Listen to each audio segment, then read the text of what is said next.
الحمد لله رب العالمين والعاقبة للمتقين والصلاة والسلام على أشرف الأنبياء والمرسلين أما بعد أعوذ بالله من الشيطان الرجيم بسم الله الرحمن الرحيم يا أيها الذين آمنوا اتقوا الله حق تقاته قال اللہ تبارک و تعالی فی القرآن المجید فی مقام آخر انما یخشی اللہ من عبادہ العلماء صدق اللہ العظیم و صدق رسولہ النبی الکریم ان اللہ و ملائکتہ یصلون علی النبی یا ایہا الذین آمنوا صلوا علیہ وسلموا تسلیما اللہم صلی علی سیدنا و مولانا محمد معدن الجود والکرم آلہ و صحبہ و بارک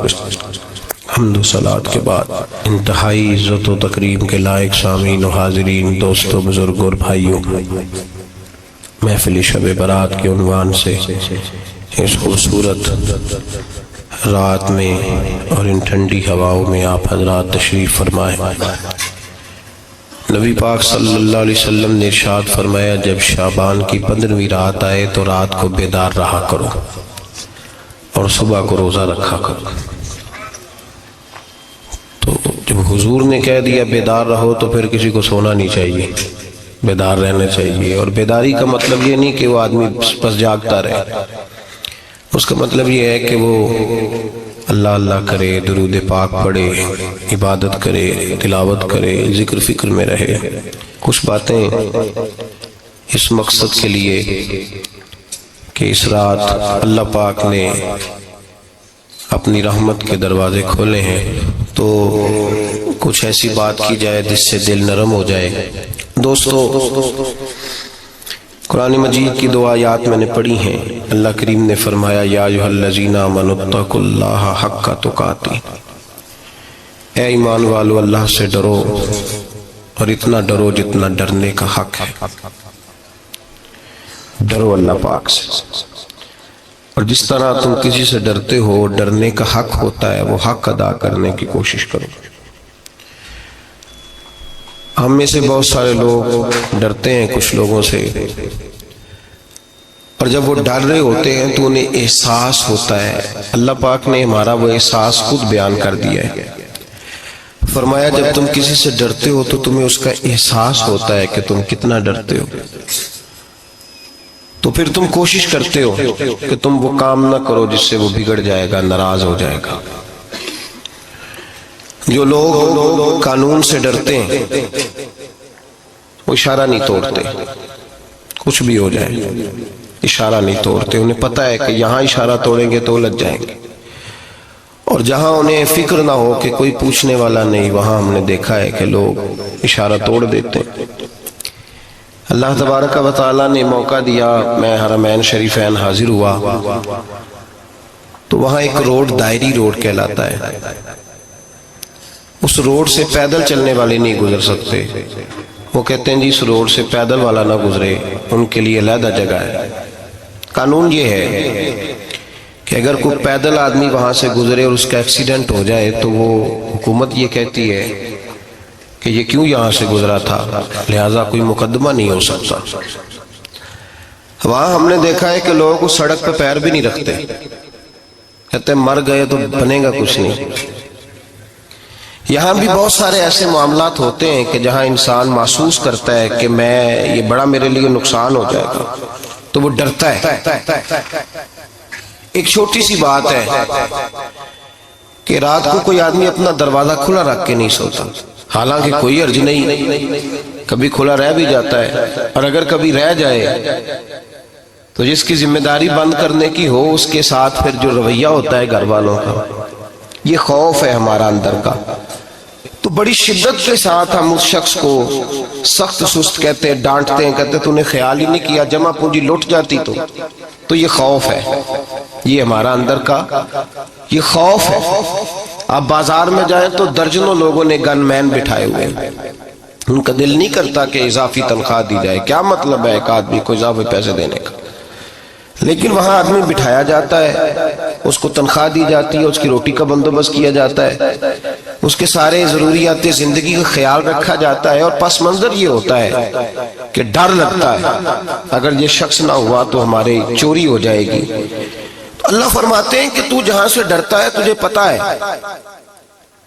تو اس طرح کر کہ مجھ سے بھی اتنا ڈر جتنا ڈرنے کا حق ہے۔ یہ جھوٹ موٹ کا ڈراوا نہ پیدا کر کے اوہ اللہ معاف کرے جی، اچھا جناب بڑا ڈرتے ہیں آپ اللہ تعالیٰ سے، آپ نے تو کانوں کو ہاتھ لگائے، تو پھر آپ کیا کر رہے ہیں؟ اللہ معاف کرے جی میں تو بات نہیں کرتا، بس 2-4 آدمیوں کی پگڑی اچھالوں گا، اس سے زیادہ نہیں۔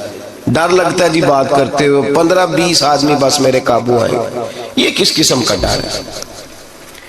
ڈرنے کا حکم دیا، اور میرے رسول کریم سید عالم صلی اللہ تعالی علیہ وآلہ وسلم نے ارشاد فرمایا کہ تو رب کریم سے دنیا میں ڈر جا جس طرح ڈرنے کا حق ہے۔ جب قیامت کا دن آئے گا تو اللہ تجھے ڈرائے گا نہیں بلکہ اپنی رحمت کی چھاؤں میں جنت میں داخل کر دے گا۔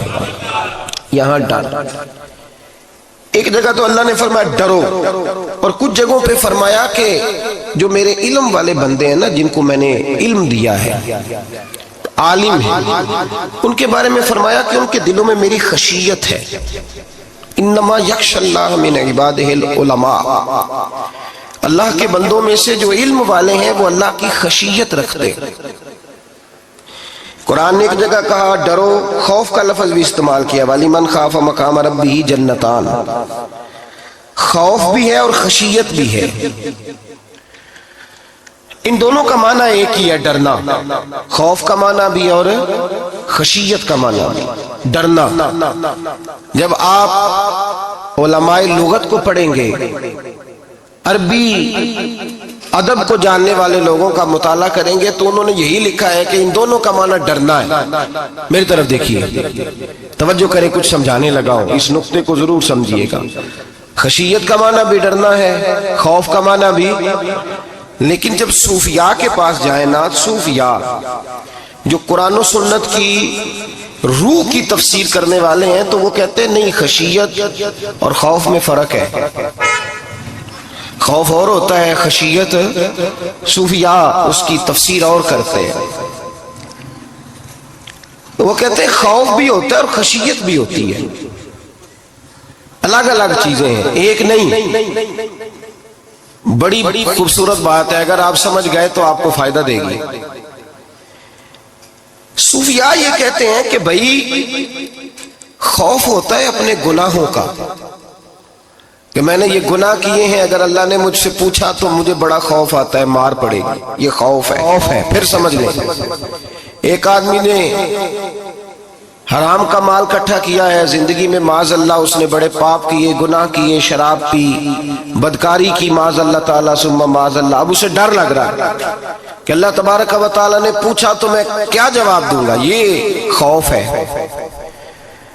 اور خشیت یہ ہے کہ ایک آدمی سارا دن نماز پڑھتا ہے، روزہ رکھتا ہے، عبادت کرتا ہے، اللہ کو یاد کرتا ہے، پھر بھی ڈرتا ہے، یہ خشیت ہے، یہ خشیت ہے۔ جو گناہوں سے ڈرے وہ خوف ہے، اور جو رب کی ناراضگی سے ڈرے وہ خشیت ہے۔ جو کہے یار میرا رب کہیں ناراض نہ ہو جائے، میرا رب کہیں مجھ سے، بڑی خوبصورت مثال دی۔ میں نے اپنے صاحب سے پوچھا کہ حضور یہ مسئلہ کیا ہے، تو فرمانے لگے ایک بادشاہ نے ایک غریب کی بیٹی اسے پسند آ گئی تھی، تو اس نے عزت کے ساتھ اس سے شادی کر لی، رشتہ بھیج کے وقار کے ساتھ۔ بیٹی کا باپ اپنی بیٹی کے مقدر پر رشک کرنے لگا کہ میری بیٹی کو بادشاہ نے پسند کیا ہے، بادشاہ کے شہزادے نے رشتہ بھیج دیا ہے۔ شہزادہ بیاہ کے لے گیا بیٹی کو، 20 کنیزائیں، نوکرانیاں اس عورت کی خدمت کرنے پہ لگی ہوئی ہیں، توجہ ہے، اس کا ہر حکم ماننے کو تیار ہے، لیکن وہ بی بی سویرے بھی رو پڑتی ہے اور شام کو بھی رو پڑتی ہے، روتی رہتی ہے۔ اس سے کسی نے پوچھ لیا کہ بی بی تو روتی کیوں ہے، 20 کنیزائیں ہیں، گھر میں سکون ہے، ہر شے ہے، تو روتی کیوں ہے؟ تو وہ کہنے لگی اصل بات یہ ہے کہ جو کچھ مجھے ملا ہے میں اس کے قابل نہیں تھی، تو میں ڈرتی ہوں میرا سائیں کہیں ناراض نہ ہو جائے، وہ ناراض نہ ہو جائے، میں قابل نہیں تھی، میری اوقات نہیں تھی، یہ من آنم کے من دانم، میں جو ہوں اس کا مجھے پتا تو ہے، اس نے میری حیثیت سے، میری اوقات سے، میرے ظرف سے، میری محنت سے بڑا بڑھ کے مجھے عطا کر دیا، میری چونکہ اوقات سے زیادہ دے دیا تو میں ڈرتی ہوں وہ ناراض نہ ہو جائے، کہیں میری یہ کھیل، یہ جو میں نے گھونسلہ بنایا ہے، یہ کہیں میرا ٹوٹ نہ جائے۔ میرے بھائی، میرے رسول کریم سید عالم صلی اللہ علیہ وسلم کے امت کے اولیاء، صلحاء، صوفیاء، اتقیاء، صحابہ، اہل بیت، یہ لوگ جب روتے تھے تو یہ کوئی اس لیے نہیں روتے تھے کہ یہ آج دوپہر کو چینی میں ملاوٹ کر کے آئے ہیں تو اس لیے رو رہے ہیں رات کو، اس لیے نہیں روتے تھے کہ آج انہوں نے جو شکر بیچی ہے اس شکر کے اندر بورا ملایا ہوا تھا، اس لیے نہیں رو رہے کہ آج 10 15 20 لاکھ رشوت کا مال بینک میں جمع کر، اس لیے تھوڑی روتے تھے، یہ تو اس لیے روتے تھے کہ اللہ تو نے بڑا کچھ عطا کیا ہے، کہیں ہم سے ناراض نہ ہو جانا، یہ تو اس کی خشیت میں رو رہے تھے۔ حضرت داؤد طائی رحمت اللہ تعالی علیہ، حضرت امام جعفر صادق جو نبی پاک صلی اللہ علیہ وسلم کے نواسے، جناب داؤد طائی کی ملاقات ہوئی تو امام جعفر صادق حضور کے نواسے عرض کرنے لگے، داؤد طائی یار میری بخشش کی دعا کرنا، رب مجھے معاف کر دے۔ تو حضرت داؤد طائی رحمت اللہ علیہ فرمان لگے، امام صاحب آپ حضور کے نواسے ہیں، میں نے دعا کرنی ہے کہ آپ نے میرے لیے کرنی ہے؟ تو حضرت امام جعفر صادق رو پڑے، کہنے لگے یار تو نہیں کرنی ہے، اور اسی لیے تو تجھ سے دعا کرا رہا ہوں کہ کہیں ایسا نہ ہو نانا مصطفیٰ کی بارگاہ میں جاؤں تو وہ مجھے کہیں کہ میں کس طرح کا تھا تو کس طرح کا بن کے آیا ہے، یہی تو دعا کرانی ہے کہ میرے لیے دعا کر۔ جو جتنا بڑا ہوتا تھا نا اتنی زیادہ خشیت ہوتی، اور گناہگار کے تو اللہ تبارک و تعالیٰ بعضوں کا سزا دیتا ہے، آنسو سلب ہو جاتے، اس کو تو اپنے گناہوں پہ رونا ہی نہیں آتا، وہ تو روتا ہے بچہ نہ ہو تب روتا ہے، وہ تو روتا ہے پیسے نہ ہو تب روتا ہے، وہ تو اس وقت روتا ہے جب اس کا مال چلا جائے، اس کو تو بعضوں کا گناہگار کو تو بعضوں کا سزا ملتی، اللہ فرماتے تو دنیا کے لیے روئے گا، میرے لیے نہیں رو سکتا۔ اور جو رب کریم کے بندے ہوتے ہیں انہیں اللہ کہتا ہے تو دنیا سے بے نیاز ہے، تیری آنکھ سے آنسو جب بھی ٹپکے یا میرے لیے ٹپکنا چاہیے یا محمد مصطفیٰ کے لیے ٹپکنا چاہیے۔ آپ اگر اس بات کو تھوڑا سا غور کے ساتھ سمجھے تو تمام اولیاء صلحاء کیا یہ رو رہے ہیں، تڑپ رہے، کیا اس کی وجہ تھی؟ نمازیں کم رہ گئی تھی، روزوں میں کمی تھی، فرائض ادا نہیں کرتے تھے کہ رویا کرتے تھے؟ کیوں روتے تھے؟ حضرت سیدنا عمر فاروق رضی اللہ تعالیٰ عنہ کے بارے میں صحابہ کہتے ہیں جناب عمر فاروق جب نماز پڑھاتے اتنا رویا کرتے تھے کہ 7ویں صف تک ان کے رونے کی آواز جایا کرتی، 7ویں صف تک ان کے رونے کی آواز جاتی۔ ہم لوگ بن کے بیٹھ گئے ہیں، ہم لوگ بن کے بیٹھ گئے، ہم یہ سمجھتے نہیں کہ ہماری حیثیت کیا تھی اور رب کریم نے ہمیں نوازا کیا ہے۔ آپ پڑھیے کتابیں، میرے رسول پاک صلی اللہ علیہ وسلم فرماتے ہیں میرا عمر جس گلی سے گزرے شیطان رستہ بدل جاتا ہے۔ نبی پاک فرماتے ہیں میرا عمر جب تک دنیا میں رہے گا دوزخ کو تالا لگا رہے گا۔ اس صاحب عزد الغابہ نے لکھا ہے نبی پاک صلی اللہ علیہ وسلم نے حضرت جبریل امین کو بلایا، فرمایا چل میرے عمر کی شان بیان کر۔ تو حضرت جبریل امین علیہ السلام عرض کرنے لگے یا رسول اللہ صلی اللہ علیہ وسلم 950 سال اگر اللہ مجھے عمر دے، 950 سال رب عمر دے اور پھر بھی میں عمر فاروق کے فضائل بیان کروں تو میں نہیں کر سکتا، عمر کی شان میں نہیں بیان کر سکتا، 950 سال بھی اگر میری عمر ہو۔ نبی پاک نے فرمایا پھر میرے ابو بکر کے بارے میں، عرض کی یا رسول اللہ ابو بکر کی تو بات اس سے بہت آگے کی ہے نا، وہ نبی پاک کتنی عظمت بیان کر رہے ہیں، کس قدر زیادہ رسول کریم صلی اللہ تعالی علیہ وآلہ وسلم ان کی عظمت بیان کرتے ہیں۔ حضرت عمر کیا کہتے ہیں، وہ لوگوں کو بتاتے پھرتے ہیں کہ تم نے دیکھا ہے نا میری کتنی عظمت ہے، وہ یہ نہیں کہتے۔ حضور فرماتے ہیں عمر کی بڑی شان بڑی شان بڑی شان، اور عمر کے پاس جب بھی کوئی جاتا ہے کہتے ہیں عمر آپ کا کیا مقام ہے، تو عمر فرماتے ہیں میں تو اونٹ چرانے والے کا بیٹا ہوں، میں تو اونٹ چرانے والے کا بیٹا ہوں، میں تو اونٹ چرایا کرتا تھا، میں تو 10 اونٹ نہیں سنبھال سکتا۔ حضرت فاروق اعظم رضی اللہ تعالیٰ عنہ سے کو پوچھتے جناب عمر آپ کا کیا حال ہے، تو آپ فرماتے یہ تو میرے مقدر ہے کہ میری بہن نے قرآن سنایا تو میں در رسول تک پہنچ گیا، ورنہ مجھے پوچھنے والا کوئی نہ ہوتا۔ کبھی جناب علی المرتضیٰ کا بازو پکڑ کے کہتے ہیں علی تو نہ ہوتا تو عمر ہلاک ہو جاتا،